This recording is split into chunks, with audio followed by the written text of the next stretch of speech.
आपको दिल्ली से बता दें, जहां बीजेपी पदाधिकारियों की अहम बैठक बुलाई गई है। बड़ी खबर इस वक्त की, पार्टी अध्यक्ष नितिन नबीन इस बैठक की अध्यक्षता करेंगे। मोदी सरकार के 12 साल पर इस बैठक में चर्चा होनी है। और देखिए, बिहार बीजेपी अध्यक्ष संजय सरावगी भी इस बैठक में शामिल होंगे।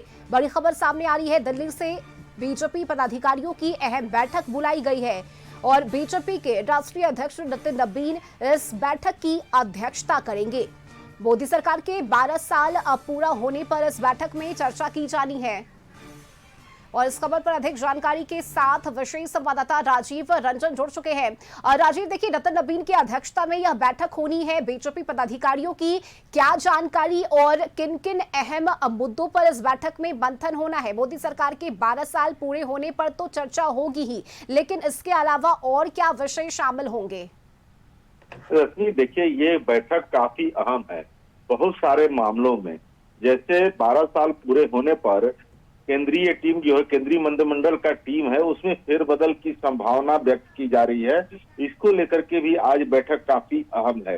इसके अलावा इस बैठक में प्रधानमंत्री हो नरेंद्र मोदी, या फिर गृह मंत्री हो अमित शाह, या फिर रक्षा मंत्री हो राजनाथ सिंह, ऐसे कद्दावर नेता बैठेंगे। और सबसे बड़ी बात है कि बिहार से रिप्रेजेंट करने के लिए बिहार प्रदेश भाजपा अध्यक्ष डॉक्टर संजय सरावगी भी दिल्ली चले गए हैं। और इस बैठक में चूंकि बिहार में 10 विधान परिषद के सीटों के लिए चुनाव होना है, एमएलसी का चुनाव होना है, उसमें भाजपा कोटे से 6 जो हैं, 6 में 2 तो बढ़ जाएंगे उनके सहयोगी दलों के साथ। 4 सीटों को लेकर के जो उम्मीदवारों की सूची है, इससे भी तय होगा, मंथन होगा। वहीं झारखंड में राज्यसभा चुनाव को लेकर के भी इसमें मंथन होगा। ये सारे मुख्य मुद्दे हैं।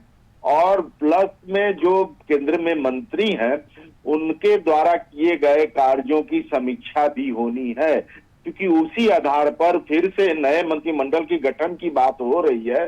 कुछ को हटाए जाने की बात हो रही है, कुछ को जोड़ने की बात हो रही है। तो ये एक बहुत बड़ा मुद्दा है आज की बैठक को लेकर के। और यह बैठक भाजपा के लिए सबसे बड़ी बैठक मानी जा रही है। राजीव, यानी अब ये मानकर चलना चाहिए कि राज्यसभा चुनाव को लेकर भी इस बैठक में चर्चा होगी और नाम पर अंतिम सहमति भी बन सकती है। निश्चित रूप से, क्योंकि बिहार भाजपा के द्वारा कोर कमेटी के द्वारा 12 नाम भेजे गए हैं 4 सीटों के एमएलसी चुनाव के लिए। तो उसमें 12 से में स्क्रीनिंग करके 4 नाम जो आएंगे सामने, या फिर इस 12 से अलग भी कोई नाम है, तो वो इस नाम आज की बैठक में वो उस सूची पर मुहर लग जाएगी। झारखंड के 2 राज्यसभा सीटों के लिए चुनाव होना है, उसमें भाजपा की भूमिका क्या होगी, कितने उम्मीदवार उतारे जाएंगे, कौन से उम्मीदवार होंगे, इसकी भी चर्चा होगी। इसके अलावा 12 साल पूरे हुए हैं नरेंद्र मोदी सरकार के, तो एक बात आ रही है कि केंद्रीय मंत्रिमंडल में फेरबदल की संभावना बताई जा रही है, बढ़ गई है। इसको लेकर के एक लिस्ट भी, टेंटेटिव लिस्ट भी तैयार की जाएगी आज के बैठक में। जी रश्मि। बिल्कुल राजीव, यानी नजर बनी रहेगी। महत्वपूर्ण बैठक है आज दिल्ली में बीजेपी पदाधिकारियों की। बहुत शुक्रिया आपका इस जानकारी के लिए।